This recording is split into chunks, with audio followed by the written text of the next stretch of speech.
Hey everybody, welcome to episode 93 of Only Human. And today we're going to flip the leadership script here a little bit and talk about following and leading. And the key is to know when and where to do both. I want to start like we always do with recent news. And the NTSB released some more preliminary findings from the midair collision at Reagan Airport between the Army helicopter and passenger airliner this last week. And I found one really intriguing piece on the cockpit voice recorder. So you remember that the tower asked the Army helicopter, whose call sign was Pat 25, if they had the CRJ in sight.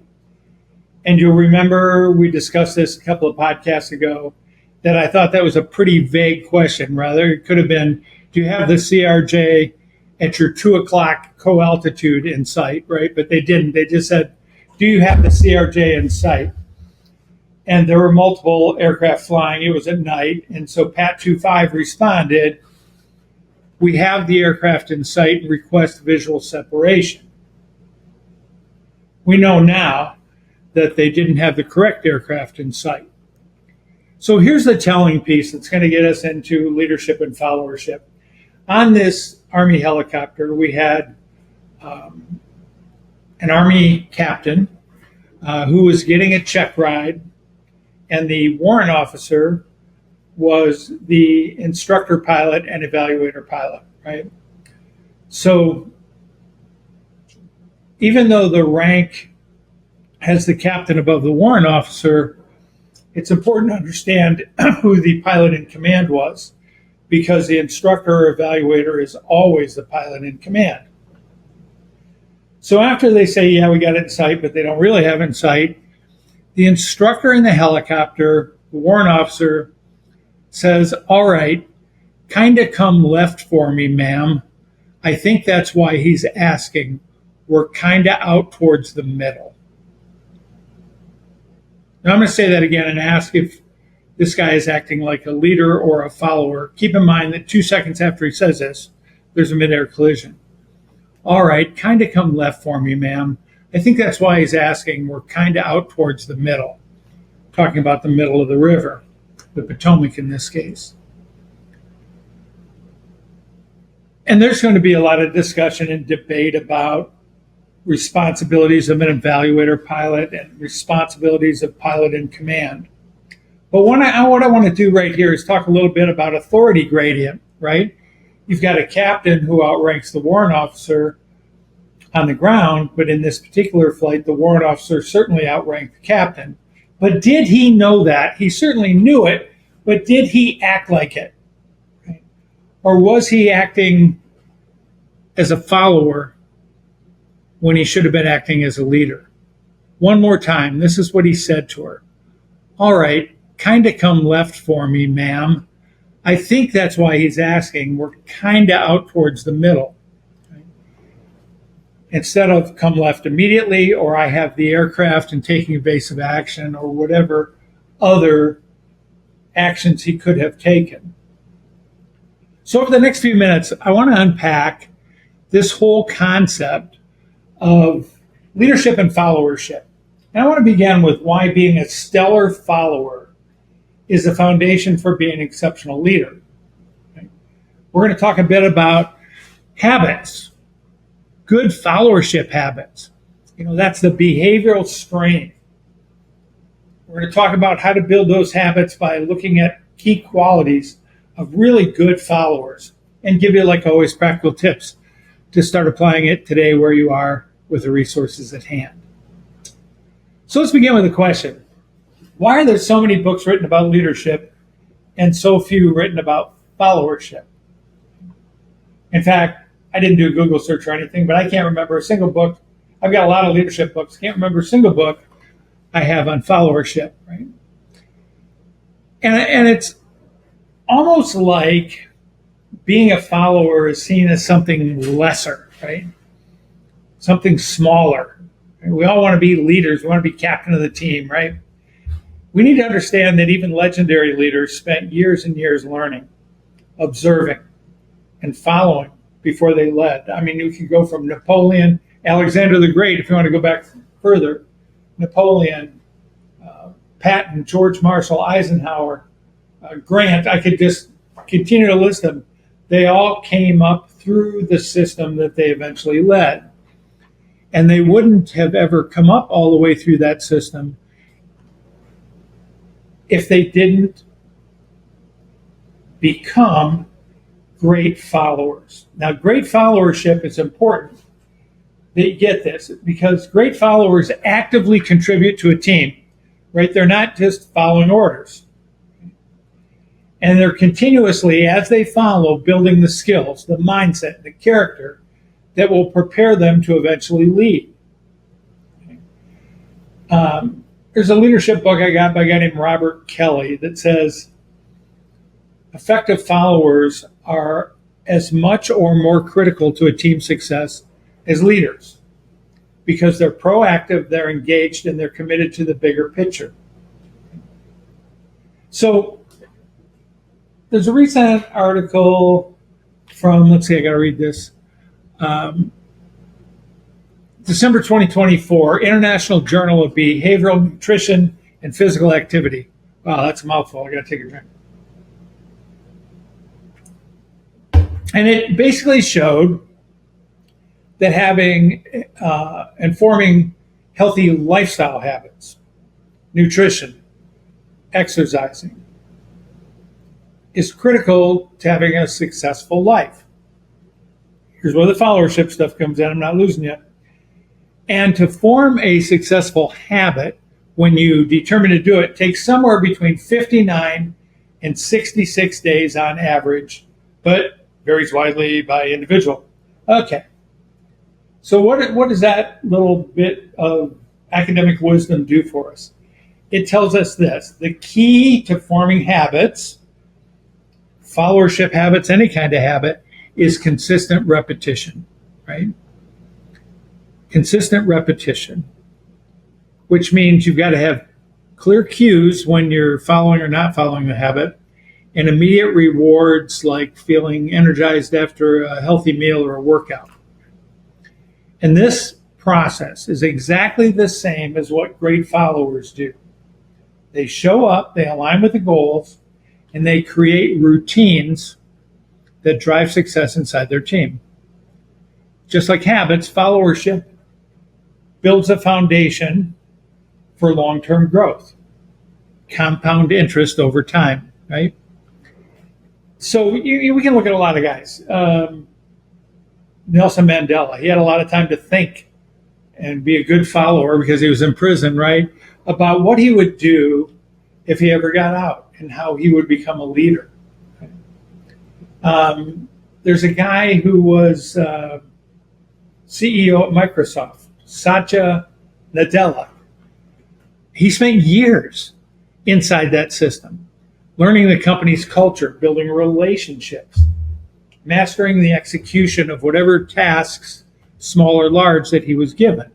And those tasks grew from small to large. And he said it multiple times, that time as a follower gave him the tools to lead Microsoft to new heights. Okay? So let's look at a couple. I think there's 4 of them. 4 qualities of great followers, right? The key things that can make you an asset to any team, and yes, set you up to lead someday. So you're not just following orders, you're really setting yourself apart. And that's easy to do with good followership because nobody teaches it. Some people have it innately, but nobody really teaches it. Sometimes you get some team training that'll hint at some of these things, but every one of these qualities are built in habits, right? Habits of great followership. Habit number one, ownership and initiative, right? Like I said earlier, great followers don't just wait for orders. They take ownership of their role and they look for ways to add value, not just what they're assigned to do, right? So let's pretend you're on a project team with a tight deadline. A great follower doesn't just check off the task that he or she's been given. They anticipate needs suggest new ways, solutions, and are willing to step up and help somebody else when things get tough. Right? What does this do? It builds trust, and it shows you're ready for more responsibility. Consistently showing up and helping others, making suggestions, taking initiative, automatically builds that trust over time. So that's habit number 1, ownership and initiative. Habit number 2, active listening and learning. Really good followers are like sponges. They listen to everybody, leaderships, customers, clients, peers, critics, maybe especially critics. Right? They ask questions, what could I have done better, right? What could I have done to make you better? They seek feedback and they learn from every moment. Right? This is both a followership and a leadership superpower. Active listening in the moment, getting everything you can out of every interaction you have. Right? If you cannot listen as a follower, you will never connect as a leader. So, habit number 2, active listening and learning from those conversations. Habit number 3, team first mindset. Right? You've got to prioritize the team success over personal glory. And you'll see a lot of people that can pretend that they're a team first guy or team first gal, but at the end of the day, they're always seeking to say, that was my idea, right? What you want to do, you want to build the habit of celebrating collective wins, not personal ones. Right? You want to support your colleagues and build camaraderie, right? Which in turn builds trust. And those qualities translate directly into leadership down the line, right? Think of, some athletes we know out there that were outstanding leaders. Tom Brady comes to mind, right? Whether you're a Patriots fan or not, or a Brady fan or not. But he spent a couple of years on the bench learning and watching. Aaron Rodgers, the same thing. You're not saying, I want to be a starter, right? Learning, watching, soaking up every minute, like a sponge, being great on the practice team. Right?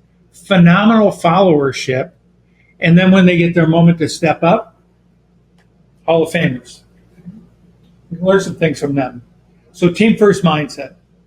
And then the fourth one is the courage to speak up from the followership perspective, right? Really good followers don't just follow orders. They're not yes men or yes women. They respectfully challenge ideas when it's in the team's best interest. That's not like taking down a rival. It's supporting a rival if what he or she is saying is in the interest of the team. It takes courage. It takes credibility, right? A great follower might say, I see where we're going, but maybe there's another alternative here. Or I'm throwing my full weight behind what this person said because it seems to me like that's the best path forward. Right? That kind of input really sharpens the team and it lets people know that you're engaged, even if the idea you're talking about wasn't yours. So the courage to speak up, sometimes in support of people that you may not be wanting to support, but always with this team first mindset. So let's just interim summary here. 4 habits you want to build: ownership and initiative, active listening and learning from every conversation, team first mindset, and courage to speak up. All right, let's kind of try to round this off here with some practical tips on how to be a superb follower, which will hopefully advance your career, tighten your relationships. But we have to be practical, right? How do we get to be a better follower starting right now? I'm going to give you 4 things you can apply, whether you're in a corporate job or a church group of volunteers. Right? They're like these habit-building techniques that we just talked about. They're small, consistent actions that lead to big results. And you've heard some of them before. Number 1, master your role. Know your job inside and out. Be the person who not only delivers consistently high-quality work, but the person eventually that has come to because of your expertise and your ability to consistently deliver high quality work, right? If you're a designer, make your designs pixel perfect, right? If you're in sales, know your product like the back of your hand, right? When you excel at your role, first of all, you're building authentic credibility, right? Which is a key for leadership in any form, right? Right now, as a follower, you're becoming an informal leader, which hopefully gets recognized and gets you promoted into more senior roles. Try setting one specific goal this week to improve some small aspect of skill in your role, right? Make that improvement real by saying, by the end of this week, I want to know more about this, so that without reference to a guide, I know the 1, 2, 3, 4 things about this that I didn't know going into the week, right? Master your role. Build that habit pattern of doing high quality work and learning more about how that process occurs. So eventually you're going to be able to share that with others.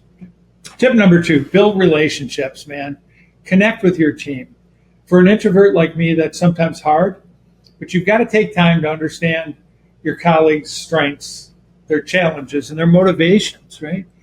Maybe it's just sharing a cup of coffee or stopping by and asking them how you can support your project when you got a few extra minutes, right? Because these relationships are going to create that network of trust that you're going to lean on. And eventually, when you need help, it'll be there for you. You're paying it forward, right? You're reinforcing positive team habits just by building relationships.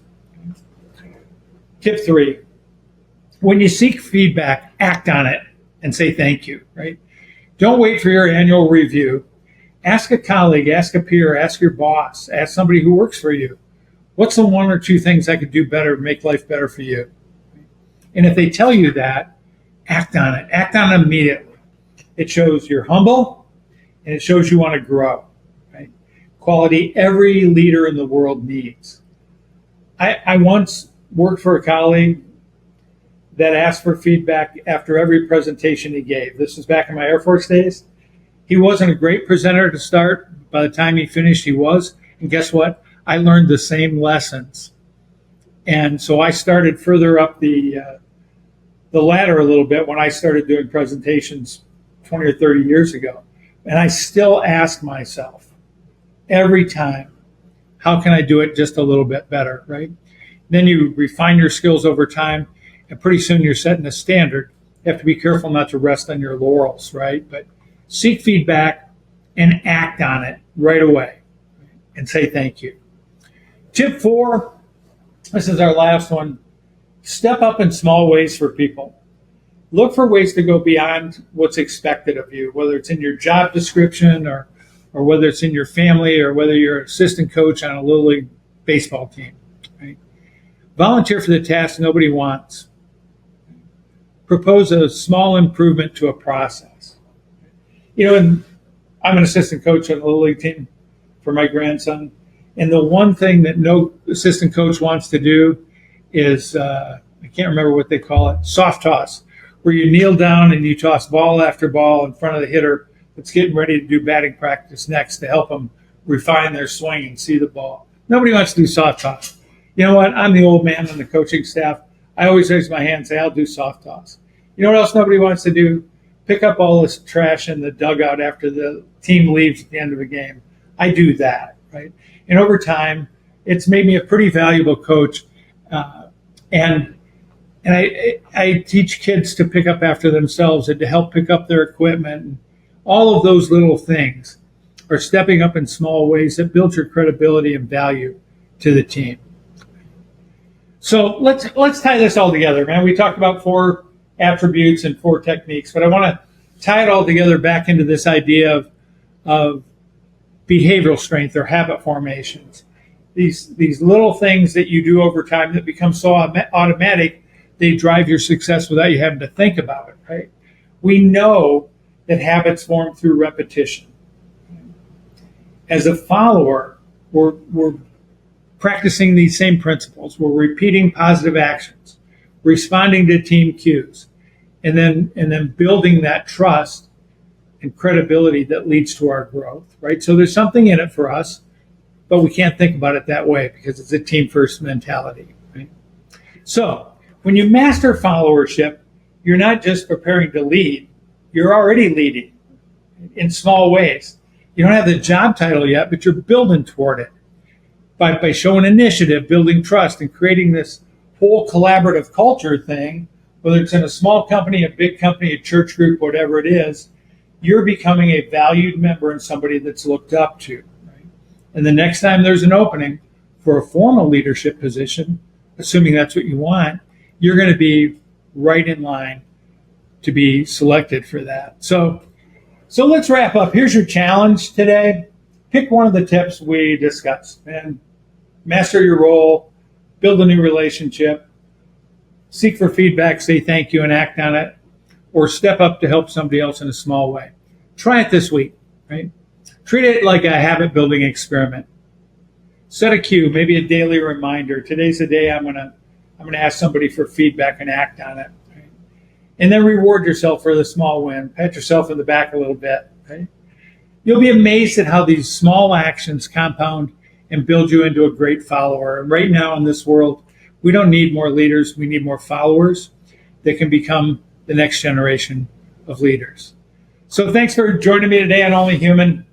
If you enjoyed this one or any of the other ones, share it with friends or colleagues who are ready to step up to the next level in their own lives. Drop us a review. We're coming up on 100 episodes here and giving some serious thought to refining this podcast, making it more valuable, or frankly, just getting rid of it altogether because we put a lot of work into this. We want to see it grow. We want to see it reach more people, right? So we'd love to hear your thoughts. We're going to dive into more examples next week on a host of human performance topics. I'm not going to give it away. We're going to shift gears a little bit. But until then, keep building those habits. Keep leading by example. Keep being a great follower. And we'll see you soon.